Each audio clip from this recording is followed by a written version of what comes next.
Helo, enw fi 'di Griff a dwi'n fyfyriwr yn yr ail flwyddyn yma ym Mhrifysgol Bangor a dwi'n byw yn neuadd preswyl JMJ, sef y neuadd i siaradwyr Cymraeg a dysgwyr Cymraeg, a o'n i'n meddwl swn i'n gwneud fideo heddiw i ddangos i chi sut beth ydi bywyd yma yn JMJ. Felly dyma i chi enghraifft o stafell yn JMJ. Fel ydych chi'n gweld, mae yna hen digon o le yma a hen digon o storfa, a mae pob stafell yn dod efo en-suite ei hun. Dyma be mae fflat arferol yn edrych fel. Mae yna 8 llawr yn JMJ a digon o le i 8 neu 9 person pob fflat. Mae pob fflat yn dod efo cegin. Fel ydych chi'n gallu gweld, mae popeth sydd angen arnoch chi yn y gegin, a mae croeso chi addurno'r gegin hefyd i wneud o deimlo yn bersonol a fel cartre i chi.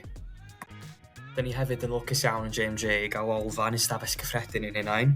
Mae yna bob math o ddigwyddiadau cymdeithasol yn digwydd yma, a ydych chi'n rhydd i ddod unrhyw bryd ydych chi isio i chwarae darts neu chwarae pŵl neu jyst cymdeithasu efo'ch ffrindiau.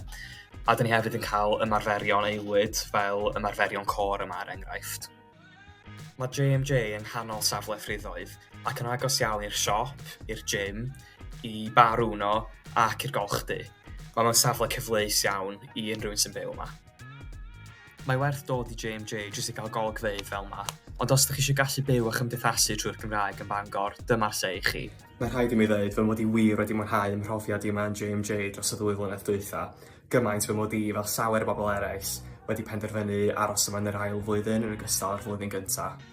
Mae'r teimlad y gymuned yma wir yn arbennig, a dwi'n meddwl sa'i bendant ddim wedi bod mor hawdd i mi wneud gymaint o ffrindiau mewn neuadd arall.